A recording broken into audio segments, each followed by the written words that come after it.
de votre fidélité. 20h sur la télévision Futur Média. Bonsoir à toutes et à tous. Bienvenue à cette principale édition.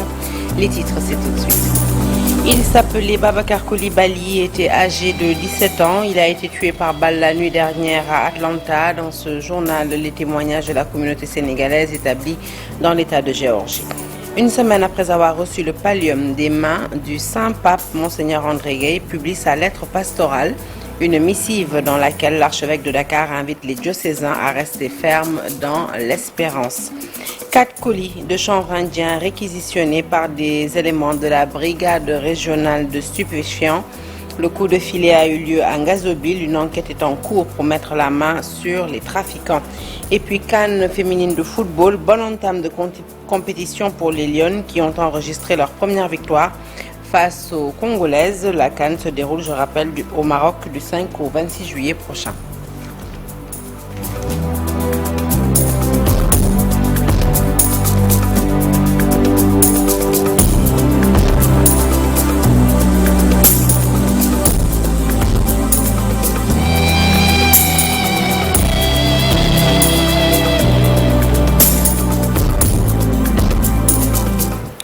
Bonsoir à toutes et à tous. Je vous l'annonçais donc tout de suite en titre. La communauté sénégalaise d'Atlanta s'est réveillée ce dimanche sous le choc.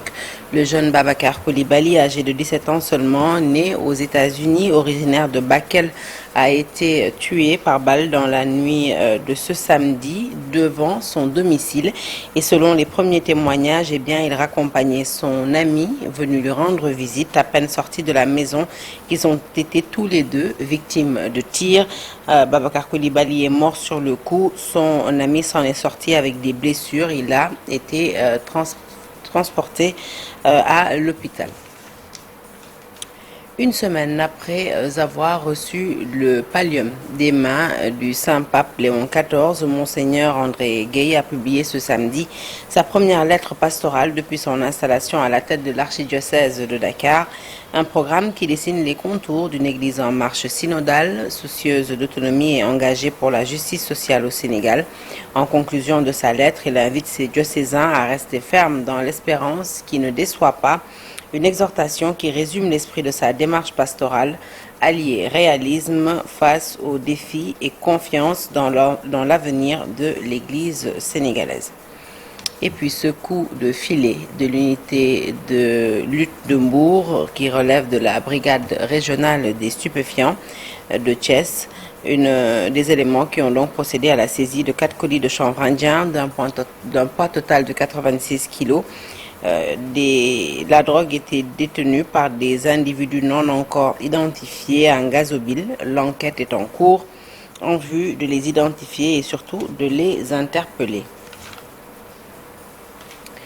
Parlons à présent des producteurs de mangue de la zone des Niayes qui tirent la sonnette d'alarme. Cette année, la production a drastiquement baissé du fait du changement climatique et d'autres aléas. En plus, ces exportateurs refusent de respecter le prix du kilogramme fixé par le collège des producteurs et imposent leur dictat face à la presse à Kermbirndao. Ils sollicitent tout simplement l'arbitrage de l'État du Sénégal. Le reportage est signé Charanta Diop Seyladia. De Kermbirndao à Ndiobsao, Taïba Ndiaye, Morolan, en passant par Notogoué Diama, tous les producteurs de mangue de la zone des Niayes s'étaient donné rendez-vous à Kermbirndao pour égrener une chapelet de doléances. Ils sont confrontés aujourd'hui à des difficultés liées à la commercialisation de la mangue de l'exportation. On a parcouru toutes les zones et les producteurs nous avaient demandé de défendre le prix sur 300 francs au kilo. Tous ces exportateurs nous imposent parce qu'ils avaient démarré à 300 francs. Mais après, quand on a fait une semaine de récolte, ils ont baissé le prix jusqu'à 250. Ça n'arrange pas les producteurs. Ces producteurs de mangue ont soulevé un autre problème que constitue la chute de la production de mangue cette année. Cette situation affecte le secteur. La quantité que nous avons au niveau des vergers, il y a une baisse énorme, presque de 60%. C'est dû au changement climatique. Donc c'est ça le problème, c'est des aléas qu'on ne peut pas maîtriser. Cette rencontre est une tribune offerte aux acteurs pour demander à l'État la construction d'unités de transformation des mangues dans la zone des Niayes. Petites unités de transformation pour permettre à régler ce problème d'écart de tri et de pourrissement de la mangue. La cause est bien entendu, le ministre de l'Agriculture et le directeur général de l'ARM sont ainsi interpellés. La jeunesse placée au cœur de l'avenir du secteur bancaire, la première édition des Young Bankers Awards a été lancée à Dakar. Un concours pour valoriser les jeunes professionnels de la finance. Le reportage est signé à Mulfaï. Ils sont jeunes, dynamiques et porteurs de projets innovants. Venus de tout le pays, ces banquiers en herbe participent à la première édition des Young Bankers Awards Sénégal. Un concours national qui entend récompenser les idées les plus audacieuses pour construire la Banque africaine de demain. Parce on estime qu'ils ont leur mot à dire. Nous sommes tout le temps cantonnés ou bien derrière le bureau, costume cravate entre autres. Mais parmi nous, nous avons vraiment des jeunes qui sont très intelligents, compétents. Et il serait nécessaire de façon indépendante pour qu'ils puissent aujourd'hui se faire voir positivement. Et ce sera un cadre vraiment qui va les permettre de pouvoir se faire valoriser, mais également valoriser le secteur financier et bancaire. Sous le thème « Imagine la Banque africaine de demain », la compétition invite les participants à repenser les modèles bancaires tout en tenant en compte des réalités du continent. Je vois vraiment la Banque africaine de demain où on va prendre en considération les préoccupations des collaborateurs en interne, favoriser la culture d'entreprise, mais également la population. Parce qu'aujourd'hui, comme j'ai eu à dire tout à l'heure, sans la population, nous ne pouvons pas partir. Parce que pour faire tourner une économie, certes c'est eux, parce que c'est eux qui nous confient leur argent. Donc c'est vraiment aller au fin fond pour pouvoir sensibiliser sur le secteur financier. Et j'espère aujourd'hui qu'il y aura un candidat qui va faire cet équilibre entre le secteur financier et bancaire, mais également la population. Encourager l'innovation, stimuler la réflexion stratégique et reconnaître le mérite au sein des institutions financières, tels sont les objectifs de ces Young Bankers. Je pense qu'il ne faut pas regarder ça comme une menace, mais peut-être une opportunité, ça dépend. C'est de s'asseoir et de voir qu'est-ce que l'un et l'autre proposent et qu'est-ce qu'est le juste milieu pour pouvoir vraiment s'armer ensemble pour faire bâtir une économie financière qui va aller de loin. Donc je ne vais pas inviter la FinTech ou les banques à voir cette collaboration comme une menace, mais plutôt comme une opportunité. Une première édition qui devrait marquer les esprits et s'installer durablement comme un rendez-vous incontournable pour le secteur bancaire sénégalais. Les jeunes banquiers ont désormais leur tribune. Reste à espérer que ces idées trouvent un écho durable auprès des décideurs du secteur. La municipalité de Pata, c'est dans le département de Médina Yoro Fula, à Kolda, vient de construire une piste latéritique équipée d'un pont. Ces travaux entrent dans le cadre de la lutte contre les inondations qui ont longtemps hanté le sommeil des populations de cette localité. Je vous propose d'écouter tout de suite M. Aliou Goulo Baldé, maire de la commune de Pata, qui nous en dit plus au micro d'Abdoulaye Diallo. Imaginez, il y a une année, on a perdu ici 4 jeunes filles qui sont noyés au niveau de la vallée Sofanyama en traversant pour aller de l'autre côté. Donc ça c'est une étude qui est là. Parce que ici, le PINA avait fait une étude pour aider à la commune de Pata sur 12 km pour que les gens puissent quand même rejoindre les postes de santé, rejoindre l'éducation, rejoindre le marché. Ça n'a pas été d'abord accordé. Ils ont fait l'étude, ils ont terminé. Ça fait presque 4 ans. Nous avons dit qu'on ne peut plus attendre. Les fonds qu'on avait au niveau de la mairie de Pata, nous l'avons investi ici pour faire un ouvrage de franchissement et une digue de 400 mètres pour permettre aux populations, pendant l'hivernage, de passer pour rejoindre la nationale Pata-Kolda et la gare routière ensuite pour aller à l'hôpital. C'est un sentier qui se trouve dans la commune de Pata qui permettra vraiment au village de Kerawan, je peux dire dans la commune de Kerawan, de Sare Ali, de Sinthioukoutou, de Sare Mamadou, de traverser pour aller à la gare routière. C'est un site vraiment qui nous a coûté vraiment beaucoup de problèmes. Pendant l'hivernage, personne n'y passait. Nous avons cherché autant de financement pour faire cette digue-là. Malheureusement, on n'avait pas obtenu. Mais avec les fonds de la mairie, nous avons jugé nécessaire de démarrer quelque chose. C'est ça qui justifie vraiment cet ouvrage-là, dont les gens ont cherché pendant plus de 20 ans pour qu'elle soit quand même réalisée. aujourd'hui c'est un ouf de soulagement. En tout cas, si cet ouvrage-là est terminé, nous tous nous allons applaudir et nous allons dire Dieu merci. Ces populations-là qui souffraient tantôt pour évacuer leurs femmes au niveau du poste de la maternité, c'était un problème. Maintenant, ça va être réglé à partir de cet ouvrage-là. À Touba également, les opérations Khal Yon ont été lancées par la direction du cadre de vie en compagnie du maire de la commune de Touba Mosquée, mais aussi des autorités administratives. Serigne Kososen souligne que cette opération vise à libérer certaines emprises de la ville sainte en prélude au Grand Magal de Touba et surtout prévenir les risques d'inondation. Je vous propose de l'écouter. Il nous parle au micro de Talasson. Nous avons lancé au niveau national un programme Khal Yon qui consiste à libérer les emprises et à faciliter la circulation. En prélude du Magal de Touba, et je dois le dire, le président de la République et son premier ministre Ousmane Sonko font beaucoup d'attention sur ce qui se passe à Touba, surtout lors de la préparation du Magal.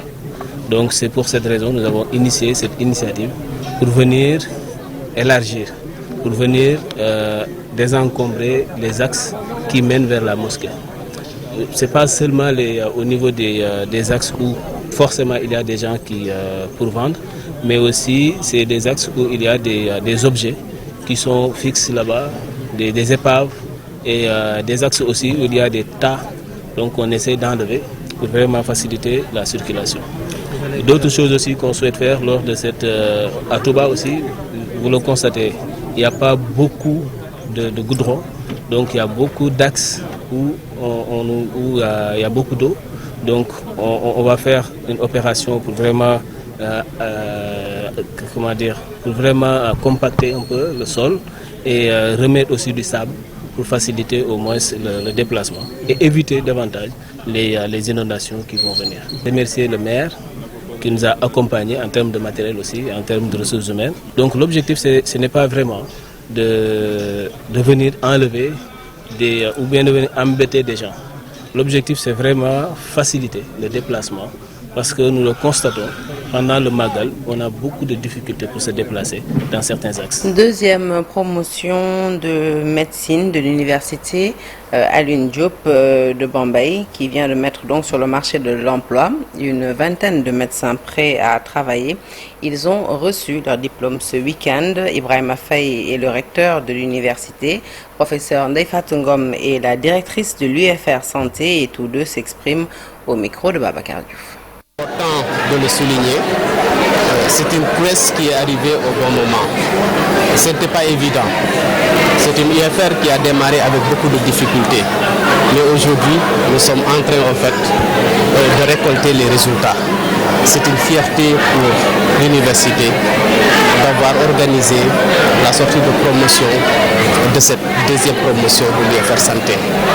Après, à leur retour, ils soutiennent une thèse d'exercice qui leur permet d'être docteur plein et donc de pouvoir intégrer donc la deuxième promotion. Ils sont au nombre de 20, d'une vingtaine d'étudiants donc qui viennent de recevoir leur parchemin et des étudiants brillants dont nous avons un interne des hôpitaux, quelqu'un qui a réussi cette année son internat des hôpitaux et qui est actuellement au service de cardiologie chirurgicale au niveau de l'hôpital Fann de Dakar.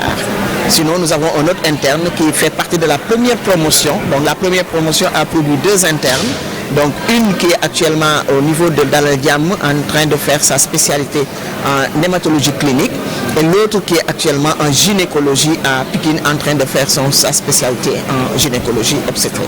À Pékin, le recyclage prend une nouvelle dimension à cause des nuisances justement causées par des ordures ou encore des incidents liés à l'insécurité. Le groupe Ferniente a décidé d'agir avec des pneus usés et des matériaux jetés dans les rues. Les membres de ce collectif confectionnent des bancs écologiques et d'autres équipements utiles pour la communauté. Abraham Tressol nous parle de cette initiative au micro d'Abdoulaye Patéane. Nous avons commencé le travail dans une première phase qui concerne les recyclages sur les pots de fleurs et des poubelles. Donc dans la deuxième phase qui est aujourd'hui, donc nous sommes en train de confectionner des bancs écologiques avec des militaires qui sont dans le groupe comme Omar Sis et Seydina Omar Diallo. C'est à base de pneus usés qui sont jetés dans les rues. Même s'ils sont incinérés ou bien mis sous terre, ils durent 1000 ans avant de pouvoir être détériorés. Nous voulons que ces jeunes puissent comprendre que tout ce qui se jette peuvent être refabriqués, réutilisés, mais sur des normes standards. Donc il faut comprendre qu'il ne faut pas faire n'importe quoi dans le recyclage. Il faut des recycler utiles. Donc ce sont ces ateliers que nous formons nous ici au groupe Farnian.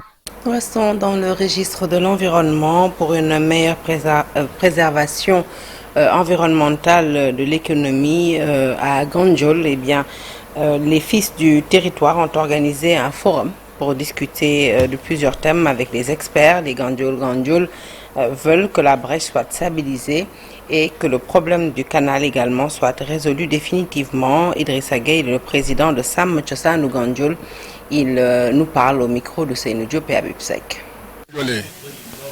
Qui est une zone située sur la frange maritime, est fortement menacée par les effets des changements climatiques qui ont impacté son économie. Et des questions fondamentales ont été débattues sur les effets néfastes des changements climatiques sur le développement socio-économique de Gandiol, et des solutions ont été également identifiées. Et à l'issue de ce forum-là, on va essayer de produire un rapport qu'on va soumettre aux autorités, les collectivités locales, le gouverneur de la région de Saint-Louis, les ministères sectoriels, le gouvernement du Sénégal et le président de la République, pour qu'ensemble on va essayer d'apporter notre contribution positive à ce fléau qui ne cesse de gangréner la vie économique des Gandiol. Le Japon accueille la compétition internationale de ramassage d'ordures, le SPO Gomi, un événement qui allie sport et action citoyenne en faveur de l'environnement. Plus de 32 pays y participent. Les équipes s'affrontent pour ramasser le maximum d'ordures en un temps record. Le Sénégal sera représenté par la commune de Djiddah Thiaroye Kao. Mariama Mboup est représentante donc de cette commune. Elle revient sur les enjeux au micro d'Abdoulaye Patian. Nous sommes ici pour l'organisation d'une compétition internationale de ramassage d'ordures appelée SPO Gomi. SPO comme sport et Gomi comme ordure en japonais. Elle se déroule au Japon avec 32 pays participants. L'objectif principal, c'est non seulement de participer au nettoyage et à l'entretien des zones urbaines et rurales, mais aussi de permettre aux gens de s'activer, de se rendre compte que le nettoyage ne doit pas seulement être fait par les services publics. Nous sommes à notre première édition de Spogomi. Elle couvre seulement la zone de Djiddah Thiaroye Kao, non seulement la région de Dakar, mais seulement la zone de Djiddah Thiaroye Kao. Nous avons une carte que nous avons partagée avec nos compétiteurs. Nous souhaitons organiser d'autres petites compétitions de ce genre et pourquoi pas une compétition nationale avec une finale nationale, puis la finale internationale. Les Lions du football, je vous l'annonçais en titre, ont enregistré leur première victoire face aux Congolaises en dominant sur le score de 4-0. Les deux nations s'affrontaient dans le cadre de la Coupe d'Afrique des Nations féminines qui, je rappelle, se déroule au Maroc du 5 au 26 juillet prochain. Football toujours, mais cette fois-ci, football local et surtout chez les hommes. Le Stade de Mbour retrouve la Ligue 1. Un an après avoir quitté l'élite grâce à un parcours régulier, une stratégie bien huilée, eh bien, les stadistes ont validé leur montée à 2 journées de la fin. Pour le président du club, Pape Moussa Mbaye, ce retour n'est pas un hasard, mais l'aboutissement d'un plan bien réfléchi. Nous l'égotons au micro de Chersad Boudiara. Je dis, le Stade de Mbour, c'est aujourd'hui un club structuré. Nous avons, dès notre prise de fonction, essayé vraiment de travailler avec organisation et méthode. Et le premier chantier auquel nous sommes attaqués, c'était la rédaction d'un plan de développement stratégique.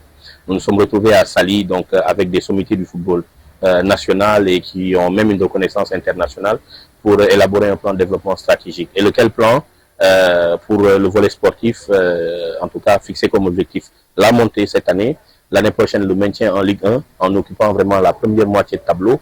Et voilà, à terme nous avons même pour objectif de remporter la Ligue africaine des champions.